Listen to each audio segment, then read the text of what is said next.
ED വരും. കേന്ദ്ര സർക്കാരിൻ്റെയോ അതിനെ നയിക്കുന്ന പാർട്ടിയുടെയോ മുഖ്യ നേതാക്കളുടെയോ അപ്രീതി ആർക്കെങ്കിലും എതിരെ ഉണ്ടായാൽ അവരെ തേടി വരുന്ന പടപ്പുറപ്പാടിലെ 1-ാം റെജിമെന്റിന്റെ പേരാണ് കുറച്ചു കാലമായി ED അഥവാ എൻഫോഴ്സ്മെന്റ് ഡയറക്ടറേറ്റ്. സാമ്പത്തിക നിയമനിർവഹണം, സാമ്പത്തിക കുറ്റകൃത്യ രഹസ്യാന്വേഷണം എന്നിവയ്ക്കായി രൂപീകരിക്കപ്പെട്ട കേന്ദ്ര അന്വേഷണ ഏജൻസിയാണ് എൻഫോഴ്സ്മെന്റ് ഡയറക്ടറേറ്റ് എന്നാണ് വകുപ്പ്. പരിശോധനയ്ക്കും അറസ്റ്റിനും സ്വത്ത് കണ്ടുകെട്ടലിനുമെല്ലാം അതിവിശാലമായ അധികാരങ്ങളുള്ള സംവിധാനം. പക്ഷേ അടുത്തിടെ പണി പുകമറ സൃഷ്ടിക്കലും പേടിപ്പിക്കലുമാണ്. 1956 എൻഫോഴ്സ്മെന്റ് ഡയറക്ടറേറ്റ് രൂപീകരിച്ചത്. പക്ഷേ 2014 ശേഷം ED എടുക്കുന്ന കേസുകൾ 26% കൂടിയത്. കഴിഞ്ഞ 10 വർഷത്തിനിടെ ED ജനപ്രതിനിധികൾക്കെതിരെ രജിസ്റ്റർ ചെയ്ത, രാഷ്ട്രീയക്കാർക്കെതിരെ രജിസ്റ്റർ ചെയ്തത് 193 കേസുകളാണ്. ഇതിൽ തെളിയിക്കപ്പെട്ടത് വെറും 2 കേസാണ്. കേന്ദ്രത്തിന് ഇഷ്ടമില്ലാത്തവരെ തേടി ഇടുത്തി പോലെ വരുന്ന എൻഫോഴ്സ്മെന്റ് ഡയറക്ടറേറ്റ് കേന്ദ്രത്തിന്റെ രാഷ്ട്രീയ ചട്ടുകം മാത്രമാണോ? RDX റാപ്പ് കണ്ടുവരാം 59 സെക്കൻഡിൽ. റഹീം എംപിയുടെ ചോദ്യത്തിന് കേന്ദ്ര ധനകാര്യമന്ത്രി പങ്കജ് ചൗധരിയാണ് ഇക്കാര്യം രാജ്യസഭയിൽ അറിയിച്ചത്. കഴിഞ്ഞ 10 വർഷത്തിനിടെ എൻഫോഴ്സ്മെന്റ് ഡയറക്ടറേറ്റ് ജനപ്രതിനിധികൾക്കും രാഷ്ട്രീയ നേതാക്കൾക്കുമെതിരെ രജിസ്റ്റർ ചെയ്തത് 193 കേസുകൾ. എന്നാൽ ഇതിൽ തെളിയിക്കാനായത് 2 കേസുകൾ മാത്രം. പാർട്ടിയും സംസ്ഥാനവും അടിസ്ഥാനമാക്കിയുള്ള കണക്കുകളാണ് റഹീം പാർലമെന്റിൽ ആവശ്യപ്പെട്ടത്. എന്നാൽ വേർതിരിച്ചുള്ള കണക്കുകൾ സൂക്ഷിച്ചിട്ടില്ലെന്നായിരുന്നു ധനകാര്യ സഹമന്ത്രിയുടെ മറുപടി. 193 കേസുകൾ 151 കേസുകളും എടുത്തത് 2ാം മോദി സർക്കാരിന്റെ കാലത്ത്. 2022-2023 കാലയളവിൽ മാത്രം 32 കേസുകൾ. രാഹുൽ ഗാന്ധി, അരവിന്ദ് കെജ്രിവാൾ, കനിമൊഴി, ലാലു പ്രസാദ് യാദവ് ഉൾപ്പെടെ EDയുടെ അമ്പുകൊള്ളാത്ത പ്രതിപക്ഷ നേതാക്കൾ ചുരുക്കം.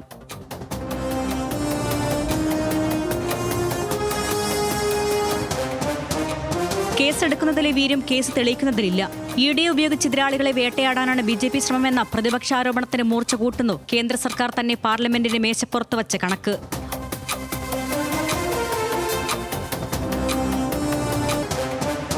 RDX rap news Malayalam. കൂടി പരിശോധിക്കാം. ആരാണ് ഈ ED? രാജ്യത്തെ ഏറ്റവും വലിയ സാമ്പത്തിക കുറ്റാന്വേഷണ ഏജൻസിയാണ്. 1956 മെയ് 1 എൻഫോഴ്സ്മെന്റ് ഡയറക്ടറേറ്റിനെ സ്ഥാപിച്ചത്. ആസ്ഥാനം ഡൽഹിയിലാണ്. അന്നത്തെ പേര് എൻഫോഴ്സ്മെന്റ് യൂണിറ്റ്. 1957 എൻഫോഴ്സ്മെന്റ് ഡയറക്ടറേറ്റ് എന്നാക്കി. കേന്ദ്ര ധനമന്ത്രാലയത്തിലെ റവന്യൂ വകുപ്പിന്റെ നിയന്ത്രണത്തിലാണ് ഇത് പ്രവർത്തിക്കുന്നത്. റീജിയണൽ ഓഫീസുകൾ ഡൽഹി, മുംബൈ, ചെന്നൈ, ഛത്തീസ്ഗഡ്, കൊൽക്കത്ത എന്നിവിടങ്ങളിലാണ്. കൊച്ചിയിൽ കേരളത്തിലെ സോണൽ ഓഫീസുണ്ട്. EDയുടെ അന്വേഷണ പരിധി ഏതൊക്കെയാണ് എന്ന് നോക്കിയാൽ വിദേശ വിനിമയ നടത്തിപ്പ് നിയമം, അതായത് ഫെമ, പിന്നെ കള്ളപ്പണം വെളുപ്പിക്കൽ തടയൽ നിയമം PMLA 2002,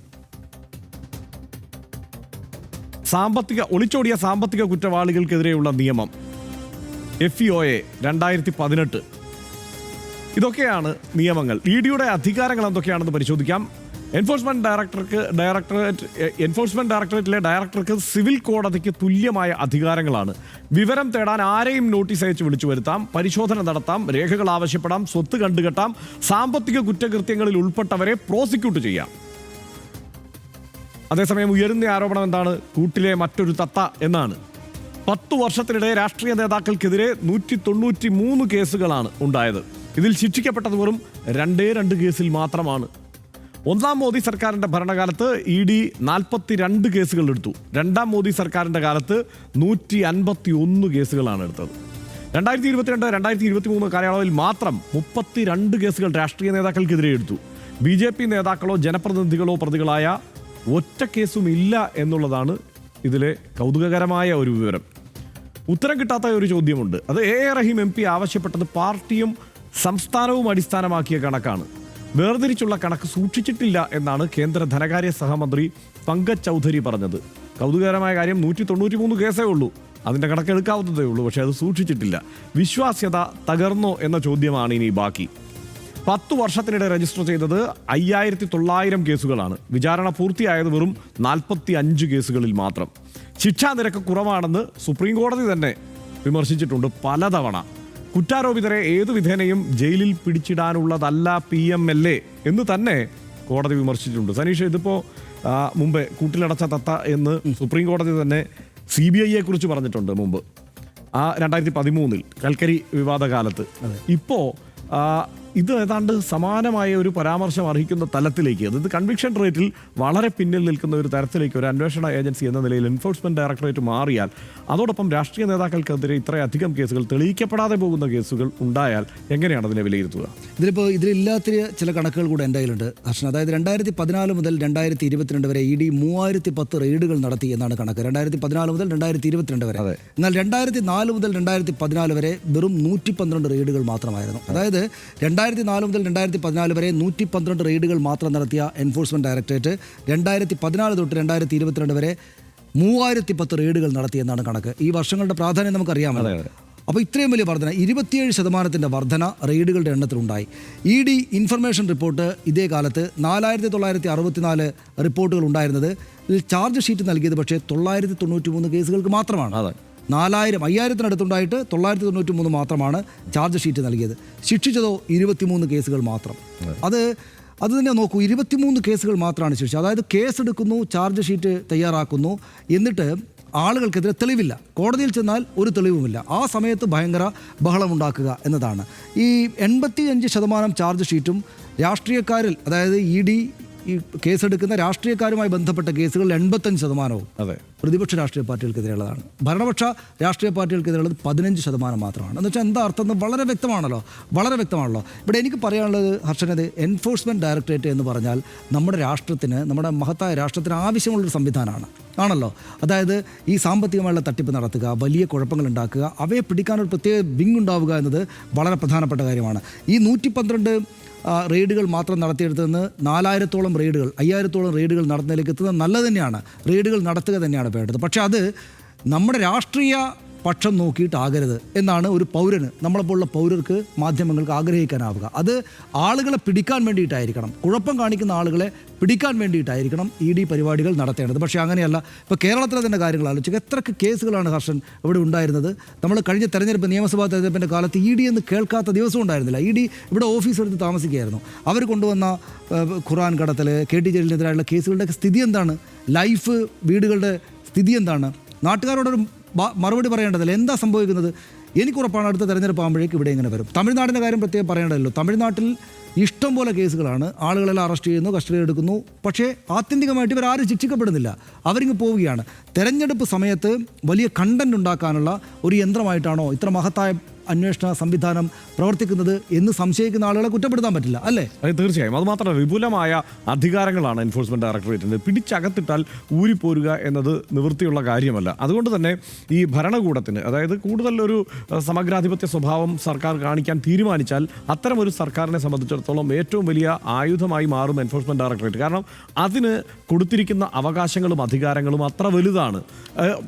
അതായത് പൂർണ്ണമായും, സമ്പൂർണ്ണമായും ഇപ്പോൾ ഒരു ജാമ്യം കിട്ടുക എന്നൊക്കെ പറയുന്നത് അത്ര എളുപ്പമുള്ള കാര്യമല്ല. നമുക്കറിയാലോ, നമ്മുടെ മുന്നിൽ തന്നെ എത്ര ഉദാഹരണങ്ങളുണ്ട്. P. ചിദംബരം മുതൽ ഇങ്ങോട്ട് നോക്കിക്കഴിഞ്ഞാൽ എത്രയോ നേതാക്കൾ, ഏറ്റവും കൂടുതൽ മാധ്യമപ്രവർത്തകനായ പ്രവീർ പുൾക്കായസ്ഥ അടക്കം ദീർഘകാലം ജയിലിൽ കിടക്കേണ്ടി വന്നു. എന്തുകൊണ്ടാണ്? ഇതിൽ ജാമ്യം കിട്ടില്ല. അത് ജാമ്യം കിട്ടണമെങ്കിൽ ഈ നിയമ കടമ്പകൾ മുഴുവൻ കടന്നു വരണം. മറ്റൊരു വകുപ്പ് ചുമത്തിയാൽ ഏറ്റവും പ്രിയപ്പെട്ട അന്വേഷണ ഏജൻസിയായി, രാഷ്ട്രീയ ആയുധമായി ഇത് മാറുന്നതിന് കാരണം എന്താണെന്നറിയോ? കാരണം ഇവർ പിടിച്ചാൽ അകത്ത് കിടക്കും.